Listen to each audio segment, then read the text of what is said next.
Well, let me start by saying I no longer have to hide the fact that Gideon is my husband from my father. Although he didn't find out quite how I had it planned. In fact, he found out in the most embarrassing way possible. Pull up a chair. Let me tell y'all how it all went down. So the night Gideon's body had been taken over by the Ruach, I stayed at the lion's den with Nuriah till really late. She told me some of the things she did for Lion when this happened to him. So I left to go back to my dad's because chances were that would be the first place Gideon came. And I wanted to be ready for him because I didn't know what kind of condition he was going to be in. When I got back to my dad's, I ran him a hot bath. I placed the lavender liniment I had made for his sore muscles by the bed. I lit some candles instead of turning on the light. Lion's headaches were quite fierce after this happened to him, so I didn't know if the same thing would happen to Gideon. So to be on the safe side, I lit candles. And about 30 minutes later, he stepped through my window. I could instantly tell he was weak because as soon as he entered, he smiled, but walked straight towards the bed. "Wait, baby," I said, going to him. He had blood on him and he really needed to get in that bag. I eased his gun holster off his shoulder and put the 2 golden guns on the nightstand on his side of the bed. "Hey, Saf," he whispered as I led him to the bag. "Hey, my king," I told him. I was so proud of him, and I let it show in my eyes as I helped him out of his clothes. "Oh, that feels good," he said as he eased down in the tub. Seconds later, he was out. I stared down at him. How in the world was I going to watch his big heavy body? Shrugging, I got down on my knees and I just did the best I could. When I finished, I was able to wake him up and get him to walk toward the bed. But as soon as his body hit it, he was out again. Goodness. I managed to dry him off and get a pair of basketball shorts on him. He reached for me, but I put his hands back on the bed and got him to turn on his stomach so that I could rub the liniment into his muscle back. This way, at the very least, he wouldn't wake up with his normal aches and pains that he got after a full day. I prayed for him as I rubbed. I asked Yah to use my hands and heal him. Then I laid my head down on his big back and I fell into exhausted sleep myself because it truly had been a long day. The next morning, it all went down. "What the hell?" My father's voice caused my eyes to fly open. He, Lion, Nuriah, Monroe, and Daweed were standing in my room looking down at us. I sat up, blinking, trying to get my bearings about me. I looked at the clock on my nightstand. Oh no, it was like 1 o'clock in the afternoon. Oh goodness, Gideon was normally out of here by now. I looked down at him, and I know he was still very tired because he moved really slow, turning over and sitting up and resting his back against the headboard.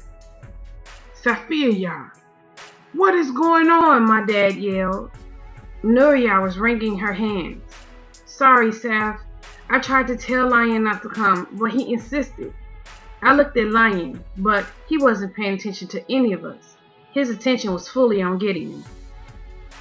"How you feeling, little brother?" he asked, kneeling down on one knee on Gideon's side of the bed. "Really tired," Gideon said, leaning his head back against the headboard. Lion nodded. "Yeah, that's normal. What about your head? How does it feel?" "Not bad right now, but last night there was a lot of pressure behind my eyes." Lion nodded again. "You did good," he told him quietly, looking at him like a proud father. One side of Gideon's mouth lifted in a tired smile. "Yeah. Hallelujah," he whispered. Lion nodded again. "Hallelujah." "Did what?" my father demanded. "Why are you in my daughter's bed? SaafiYah, what has gotten into you?" "Daddy, please. This is not what it looks like." "It's not?" he asked. I looked at Gideon, who was laying in my bed with nothing on but basketball shorts, the candles that had burned out, the open liniment that was still sitting on the nightstand next to his 2 guns. Okay, I told my dad, maybe it is what it looks like. But I was going to tell you that Gideon is my husband and has been for a while now. I just didn't. What? My dad said, interrupting me. Since when? And when were you going to tell me? Cause I'm thinking, had Lion never showed up, I would have never known. I looked at Lion. He smiled, throwing up his hands.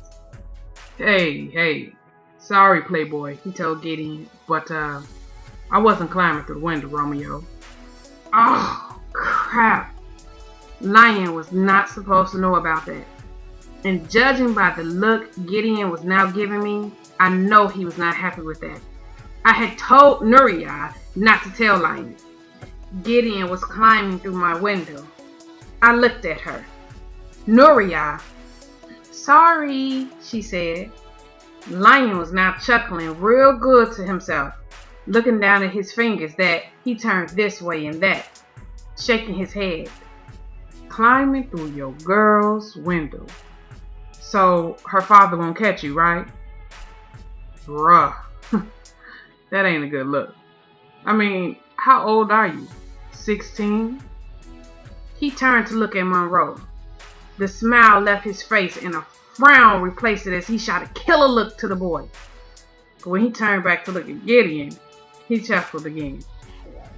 I don't know, man. Your Romeo act can't be going too well with your warriors. I mean, their leader climbing through the girl's window late at night. That got to take away from some of your tough guy points. You know what I'm saying? Dawid put his hand over his mouth to cover his grin, not wanting to let Gideon, who was one of his teachers, see him laughing at him.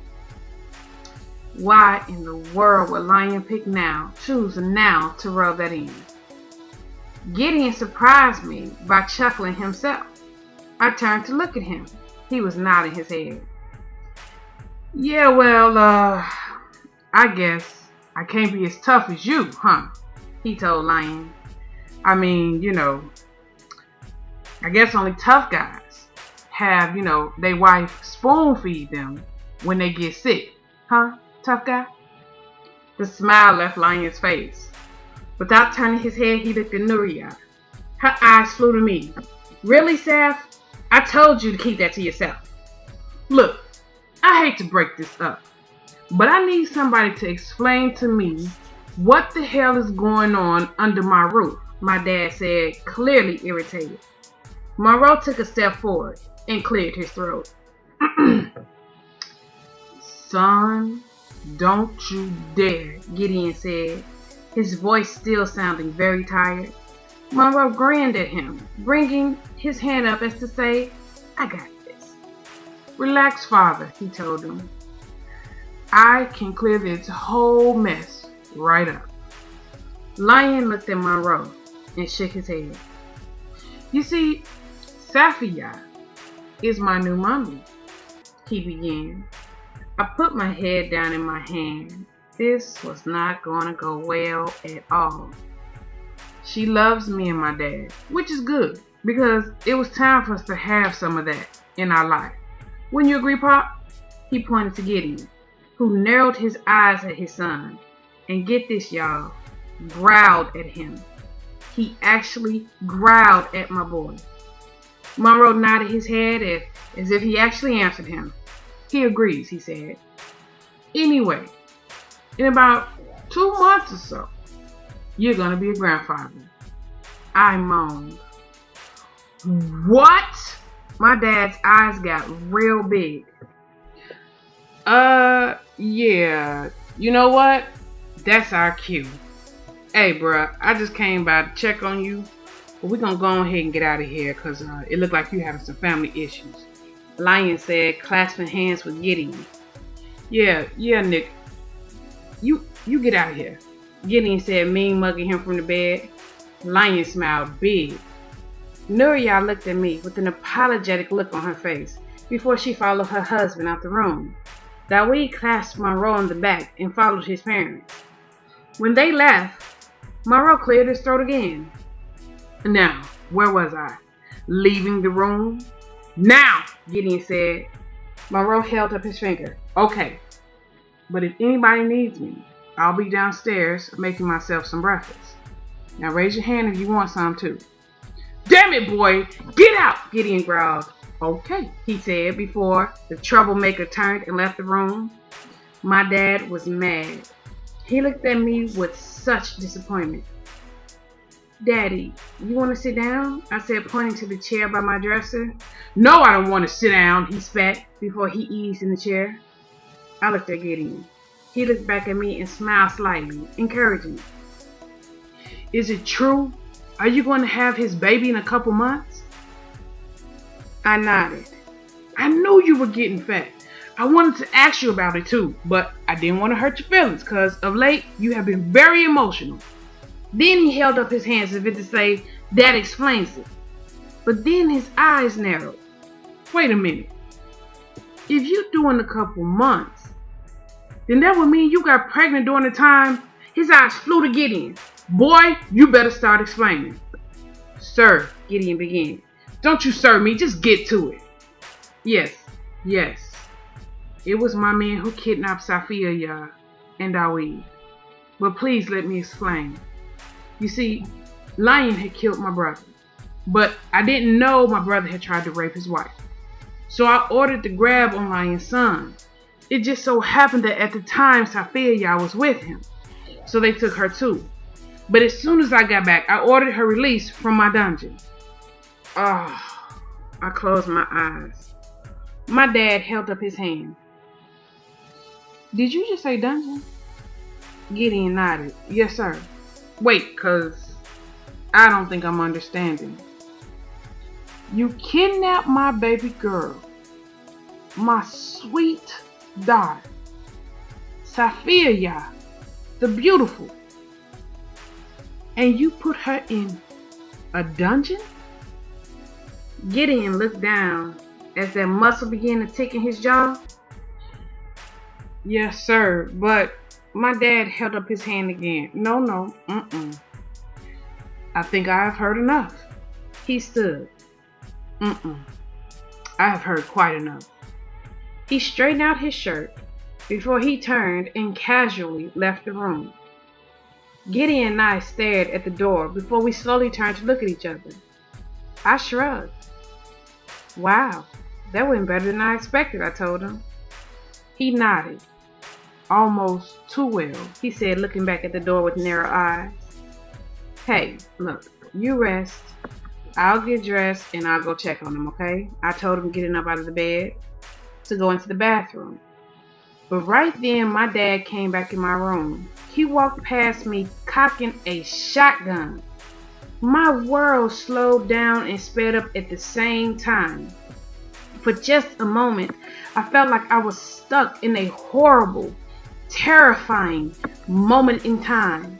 I could see my hands reaching for my dad and that shotgun he pointed at Gideon, while at the same time turning to look at Gideon, my eyes burning because if I saw him shot, I think I would die. Oh, shh, Gideon said before with warrior reflexes he quickly rolled out of the bed just as a loud boom filled the room. Shocked, I stared at the holes that were now in my bed where Gideon's body just was. Then at his guns that were still on the nightstand that was right by him, that I knew if this was anybody but my father, he wouldn't have hesitated to grab in a flash and end the threat to him before that shotgun even cocked the first time. Daddy, no, I yelled, grabbing at the gun just as he cocked it again, sending the empty cartridge flying in the air. I know you warrior boys think I'm just an old teaching, and I don't know how to protect me and mine, he said as he pointed the gun and in seconds fired again. Gideon leaped out the way, but not quick enough. One of the balls hit him in the chin. I cried out as if it was my very own flesh the bullet had pierced, still trying to take the gun from my dad. He threw that empty shotgun down to the floor before he reached in his waist and came out with a revolver. "Daddy!" I cried, going for his hand as he pointed the gun to Gideon, who lay on the floor clutching his bloody shin. I saw a flash of white before Monroe appeared and without hesitation grabbed my dad's wrist, doing something to it that made his hand useless. My dad yelled out in pain as the gun fell from his fingers to the floor. Gideon was there in the blink of the eye, picking up that gun and moving it out of harm's way. Monroe held my dad's hand in back of him now, still applying pressure to his wrist. One twist from his hand and he would break my dad's wrist. "Monroe, baby, let him go," I said, putting my hand on his muscled arm. I had never seen him like this. I had never seen that look on his face. This was a glimpse of the warrior that was underneath that smiling face of his. And y'all, he was deadly. Monroe ignored me, looking at his father. I looked at Gideon, who was frowning at my father, breathing heavy like a bull through his nostrils. He battled within himself. I saw it. "Let him go," Gideon told Monroe, who released him instantly. Holding his hand, my daddy turned to look at Monroe with new eyes, and then Gideon. It was as if he had just now realized how dangerous the two of them were. Gideon limped to the nightstand. My heart skipped a beat because for a terrifying moment I thought that maybe he was going for his guns. Instead, he picked up his phone. "Yeah," he said into it. "Things got out of hand, man. Shots were fired. I'm sure the police are probably en route as we speak." "Yeah. Okay. Yeah, cool." He hung up the phone. "Get out of my house," my father said to Gideon. "Take your son and get out of my house." Gideon looked at him as if he was going to speak, but instead he just nodded before turning to pick up his weapons. He disappeared in my closet where he had a good amount of clothes. Tears ran like rain from my eyes. "Daddy, please. This can't end this way," I told him. He looked at me. "How could you, Saf?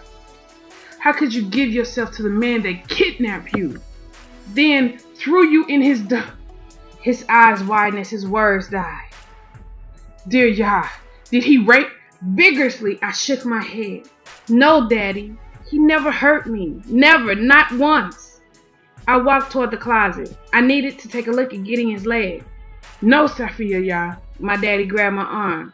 "Don't go near him." "Daddy, listen to you. That's my husband. Where he go, I go. I love him." With tears in his eyes, my dad shook his head. No, baby. No, don't say that." I snatched my arm away from him. "It's true. I love him with all my heart and my soul. I'm sorry that you were worried about me. I'm sorry, Daddy, that you got hurt.